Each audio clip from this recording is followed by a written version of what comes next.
ఇంట్లో పాడైపోయిన గడియారాలు ఉన్నా, పగిలిపోయిన గడియారాలు ఉన్నా వాటి ప్రభావం కూడా ఆ కుటుంబ సభ్యులపైన ఖచ్చితంగా ఉంటుంది. సరైన దిశలో గడియారాన్ని పెట్టడం వల్ల ఇంట్లో మంచి సానుకూల ఫలితాలను పొందుతారు. ఎంతో కష్టంగా ఉన్న పనులు కూడా గడియారం విషయంలో వాస్తు నియమాలను పాటిస్తే పరిష్కారమవుతాయి. అందుకే గడియారం పెట్టుకునే విధానంలో కొన్ని ముఖ్యమైన వాస్తు నియమాలను ఖచ్చితంగా పాటించాలని చెప్తున్నారు వాస్తు నిపుణులు. ముఖ్యంగా ఇంట్లో ఎప్పుడు పగిలిపోయిన, పాడైపోయిన గడియారాలను ఉంచుకోకూడదు. ఆగిపోయిన గడియారాలు మన పురోగతిని కూడా ఆపేస్తాయి. పగిలిపోయిన గడియారాలు మనం చేసే పనిలో ఆటంకాలను కలిగిస్తాయి. అందుకే పొరపాటున కూడా ఇటువంటి గడియారాలను ఇంట్లో ఉంచుకోకూడదు.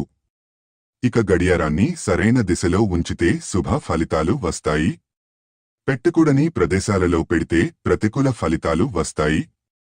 గడియారాన్ని ముఖ్యంగా తూర్పు, ఉత్తర దిశల్లో పెట్టుకుంటే మంచిదని చెబుతారు. ఈ రెండు దిశలలో గడియారాన్ని పెట్టుకోవడం వల్ల ఇంట్లో వృద్ధి జరుగుతుందని బలంగా నమ్ముతారు. అందుకే ఈ దిశలలోనే గడియారం పెట్టుకోవాలి.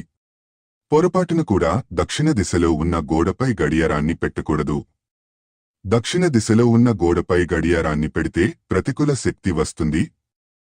ఇది శుభ పరిణామంగా పరిగణించబడదు. ఇక అంతేకాదు, కొన్ని గడియారాలు అదొక రకమైన శబ్దాన్ని కలిగి ఉంటాయి. ఇక ఆ శబ్దం మనసుకు ఆందోళన కలిగిస్తుంది. కనుక గడియారాలు కొనుగోలు చేసుకుని ఇంట్లో పెట్టుకునేటప్పుడు శబ్దం విషయంలో కూడా జాగ్రత్త తీసుకోవాలి. మంచి శ్రావ్యమైన ధ్వనితో ఉండే గడియారాన్ని వాస్తు నియమాలను అనుసరించి సరైన దిశలో పెట్టుకుంటే గడియారం కూడా మీ జీవిత పురోగతికి కారణమవుతుంది. మీకు ఈ వీడియో నచ్చినట్లయితే లైక్ చేసి, ఇతరులకి షేర్ చేసి, సబ్స్క్రైబ్ చేసుకుని మాకు సపోర్ట్ చేయండి. ధన్యవాదాలు.